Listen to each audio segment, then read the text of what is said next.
بسم اللہ الرحمن الرحیم۔ ان قسم کی عورتوں کو کبھی اولاد نہیں ہوتی۔ اولاد کا ہونا ایک اللہ کا نایاب تحفہ ہے۔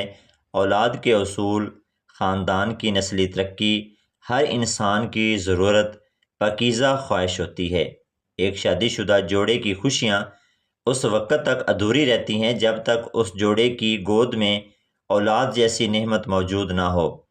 بحیثیت مسلمان ہمارا ایمان اور یقین ہے کہ اچھی اور نیک صالح اولاد اپنے والدین کے لیے مغفرت اور بخشش کا ایک ذریعہ ہے۔ اولاد کا جب بھی ذکر آئے تو ہمارے ذہنوں میں یہ خیال آتا ہے کہ اس کی وجہ عورت ہی ہوگی۔ اس وجہ سے بہت سارے خاندان پریشان ہو جاتے ہیں، خاص طور پر خواتین کا استحصال بھی ہوتا ہے، جبکہ یہ ہرگز ضروری نہیں ہے کہ بے اولادی کی وجہ صرف عورت ہی ہو سکتی ہے۔ اولاد نہ ہونے کی وجہ مرد حضرات بھی ہو سکتے ہیں۔ ناظرین، اگر ہم اپنے معاشرے میں دیکھیں تو وہ عورت ہمیں بہت مطمئن دکھائی دیتی ہے جس کی اولاد ہوتی ہے، جبکہ اس کے مقابلے میں دوسری عورت کو دیکھا جائے جس کی اولاد نہیں ہوتی، اس کے لیے زندگی خوشگوار گزارنا ایک ناممکن سی بات دکھائی دیتی ہے۔ آج کی ویڈیو میں ہم آپ کو 7 ایسی عورتوں کے بارے میں بتائیں گے جو کہ پریوں نے حضرت سلیمان علیہ السلام کو بتایا کہ ایسی عورتیں کبھی اولاد پیدا نہیں کر سکتی۔ جاننے کے لیے یہ ویڈیو آخر تک ضرور دیکھیے گا۔ ناظرین، یہ واقعہ کچھ اس طرح سے ہے کہ ایک دفعہ کا ذکر ہے کہ حضرت سلیمان علیہ السلام تخت پر بیٹھے تھے کہ 5 عورتوں کی جماعت ان کے پاس آئی اور ان سے سوال کرنے لگی کہ حضرت سلیمان علیہ السلام ہمیں بتائیں کہ آخر کیا وجہ ہے کہ ہمارے ہاں فرزند پیدا نہیں ہوتے۔ انہوں نے حضرت سلیمان علیہ السلام سے یہ سوال کیا تو حضرت سلیمان علیہ السلام نے پریوں سے پوچھا کہ بتاؤ آخر کیا وجہ ہے کہ ان عورتوں کے ہاں اولاد پیدا نہیں ہوتی۔ تو پریوں نے بتایا کہ 7 طرح کی عورتوں کی اولاد کبھی پیدا نہیں ہو سکتی، جس میں سب سے پہلی عورت وہ ہے جس کا رحم ابھرا ہوا ہو، یعنی اس کی بچہ دانی الٹ جاتی ہے، جس کی وجہ سے مادہ جگہ پر نہیں رہتا، اور ایسا ہونے کی وجہ سے اس کی اولاد نہیں ہوتی۔ اس کی نشانی یہ بتائی جاتی ہے کہ جب ہم بستری کی جاتی ہے اس دوران اس عورت کے سر میں درد ہوتا ہے، یہ ایک نشانی ہے۔ دوسری عورت جس کے رحم میں ہوا بھری ہوتی ہے، یعنی اس کا منہ اوپر سے بند ہو، اس کی علامت یہ ہے کہ جب ہم بستری کی جاتی ہے جسم میں درد ہوتا ہے اور چہرہ بھی اتر جاتا ہے۔ تیسری علامت ان عورتوں کی جن کو اولاد نہیں ہوتی وہ یہ ہے کہ ان کے رحم میں گوشت زیادہ ہوتا ہے، جس کی وجہ سے اس کا منہ بند ہو جاتا ہے۔ عام طور پر یہ شکایت موٹی عورتوں میں دیکھی جاتی ہے، اور اس کی علامتی یہ بتائی جاتی ہیں کہ جب وہ ہم بستری کرتے ہیں اس کے بعد ان کی ریڑھ کی ہڈی میں درد ہوتا ہے، اس وجہ سے وہ پیدا نہیں کر سکتی۔ ناظرین، اس کے بعد پریوں نے جو نشانی بتائی وہ یہ ہے کہ جس عورت کے رحم میں کیڑے پیدا ہو جاتے ہیں اس وجہ سے بھی بچے پیدا نہیں ہوتے، اور اس کی علامت یہ بتائی گئی کہ ہم بستری کے دوران ان عورتوں کی پنڈلیوں اور پاؤں کی ایڑیوں میں درد ہوتا ہے، جن کے ساتھ یہ شکایت ہو وہ ماں نہیں بن سکتی۔ اس کے بعد اگلی نشانی یہ بتائی گئی کہ ان کے رحم میں گرمی حد سے زیادہ ہو جاتی ہے، خون ملنا بند ہو جاتا ہے اور مادہ وہاں ٹھہر نہیں پاتا۔ ناظرین، اس کی جو علامت بتائی گئی ہے وہ یہ ہے کہ دل میں گھبراہٹ ہوتی ہے اور ایسی عورت کو غشی کے دورے پڑتے ہیں۔ اس لیے جن عورتوں میں یہ علامات ہوں ان میں بھی اولاد کا پیدا ہونا ایک مشکل دکھائی دیتا ہے۔ اس کے بعد رحم میں سردی کا زیادہ ہو جانا بھی اولاد سے محروم ہونے کی ایک وجہ بنتا ہے۔ اس کی نشانی یہ بتائی گئی ہے کہ ایسی عورت کے سینے میں درد رہتا ہے، اور یہ نشانی ان پریوں نے بتائی ہے۔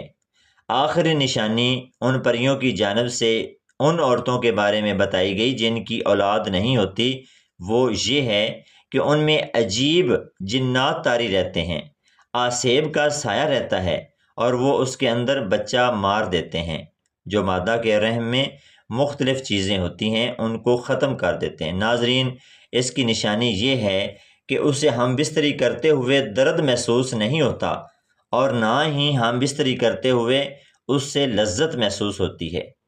یہ وہ 7 عورتیں ہیں جن کے بارے میں حضرت سلیمان علیہ السلام کی بارگاہ میں آنے والی ان 5 عورتوں کو بتایا گیا کہ آخر ان میں اولاد کیوں نہیں پیدا ہوتی۔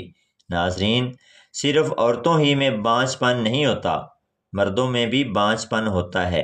مردانہ بانجھ پن سے مراد مرد کی صحت کا کوئی بھی ایسا مسئلہ ہو سکتا ہے جو اس کی خاتون ساتھی کے حاملہ ہونے کے امکانات کو کم کرتا ہے۔ 100 میں سے 13 جوڑے غیر محفوظ جنسی تعلقات کے باوجود حاملہ نہیں ہو پاتے۔ مردوں اور عورتوں میں بانجھ پن کی بہت سی وجوہات ہو سکتی ہیں۔ بانجھ پن کے 1/3 سے زیادہ معاملات میں مسئلہ مرد کے ساتھ ہی ہوتا ہے۔ یہ اکثر مرد کے سپرم کی کم پیداوار یا سپرم کی ترسیل کے ساتھ مسائل کی وجہ سے ہوتا ہے۔ بالغ صحت مند سپرم نہ بنا پانا بہت سی چیزوں پر منحصر ہوتا ہے۔ مسائل خلیات کو نطفہ بننے سے روک سکتے ہیں۔ مسائل منی کو انڈے تک پہنچنے سے روک سکتے ہیں۔ مردانہ بانجھ پن کی بنیادی وجوہات یہ ہیں۔ سپرم کی خرابی سب سے زیادہ عام مسائل میں نطفہ بنانے کے مسائل ہوتے ہیں، جیسے بعض اوقات بہت کم تعداد میں بنتا ہے یا بنتا ہی نہیں ہے۔ طرز زندگی کے انتخاب سپرم کی تعداد کو کم کر سکتے ہیں، جیسے تمباکو نوشی، شراب پینا اور کچھ دوائیں لینے سے بھی سپرم کی تعداد کم ہو سکتی ہے۔ مردانہ اعضاء کی بیماری میں رگیں سوج جاتی ہیں۔ یہ بانجھ مردوں میں زیادہ عام ہوتی ہے اور خون کی مناسب نکاسی کو روک کر سپرم کی نشو و نما کو نقصان پہنچاتے ہیں۔ اندرونی انزال اس وقت ہوتا ہے جب منی جسم میں پیچھے کی طرف چلی جاتی ہے، وہ عضو تناسل سے باہر نکلنے کی بجائے آپ کے مثانے میں چلی جاتی ہے۔ ایسا اس وقت ہوتا ہے جب آپ کے مثانے کے اعصاب اور پٹھے جنسی عمل کے دوران بند نہیں ہوتے ہیں۔ منی میں نارمل سپرم ہو سکتا ہے، لیکن منی عضو تناسل سے خارج نہیں ہوتی، اس لیے یہ اندام نہانی تک نہیں پہنچ سکتی۔ یہ بیماری ادویات یا اعصابی نظام کی صحت کے مسائل کی وجہ سے ہو سکتی ہے۔ علامات میں انزال کے بعد عبر آلود پیشاب اور خشک انزال ہو سکتے ہیں۔ بعض اوقات مرد کا جسم ایسے جراثیم بناتا ہے جو اس کے اپنے سپرم پر حملہ کر دیتے ہیں۔ جراثیم اکثر چوٹ، سرجری یا انفیکشن کی وجہ سے بنتے ہیں۔ وہ نطفہ کو حرکت اور عام طور پر کام کرنے سے روکتے ہیں۔ یہ جراثیم سپرم کے لیے انڈے میں داخل ہونا مشکل بنا سکتے ہیں۔ ناظرین، یہ تھی کچھ ایسی وجوہات جو بے اولادی کا سبب بنتی ہیں۔ ناظرین، ہم دیکھیں تو عورتوں کو اس حوالے سے قصوروار ٹھہرایا جاتا ہے، جبکہ ایسا نہیں ہے۔ عورتوں کی بجائے کبھی مردوں میں بھی نقص ہوتا ہے، لیکن ہمارا معاشرہ اس چیز کو ماننے سے قاصر دکھائی دیتا ہے اور اس بات کو تسلیم نہیں کیا جاتا، جو بالکل ایک غلط بات ہے۔ بے اولادوں کے لیے انتہائی مجرب وظیفہ، قرآنی وظیفہ آپ کو بتائے دیتے ہیں۔ جو میاں بیوی اولاد کی نعمت سے محروم ہوں اور ڈاکٹر، حکیم و طبیب علاج سے عاجز آ چکے ہوں، ان کو چاہیے کہ وہ اللہ تعالیٰ پر کامل بھروسہ کرتے ہوئے انتہائی توکل اور یقین کامل کے ساتھ روزانہ صبح و شام باوقت نماز فجر اور بعد نماز مغرب 21 مرتبہ اس آیت مبارکہ کا وظیفہ کریں اور اللہ تعالیٰ سے اولاد صالحہ پیدا ہونے کی دعا کریں۔ یاد رکھیں، اس مبارک عمل سے پہلے اور آخر میں 11 مرتبہ درود ابراہیمی پڑھنا ہے۔ انشاءاللہ اولاد نرینہ پیدا ہوگی۔ اور قرآنی عمل مبارک یہ ہے جو کہ قرآن حکیم کے پارہ نمبر 21 سورۃ السجدہ کی آیت نمبر 7 سے 9 ہے، جسے میاں بیوی نے پڑھنا ہے جو اس مشکلات سے دوچار ہیں۔ اس آیت کا ترجمہ کچھ اس طرح سے ہے: وہ ذات جس نے جو چیز بنائی موضوع ترین بنائی، اور انسان آدم علیہ السلام کی پیدائش کی ابتدا مٹی سے فرمائی، پھر اس کی نسل حقیر پانی کے نچوڑ مادہ حیات سے پیدا کی، پھر اس نسل کے اعضاء کو مناسب بنایا، اس میں اپنی طرف سے روح پھونکی اور تمہارے لیے کان، آنکھیں اور دل پیدا کیے، اس کے باوجود تم بہت ہی کم شکر ادا کرتے ہو۔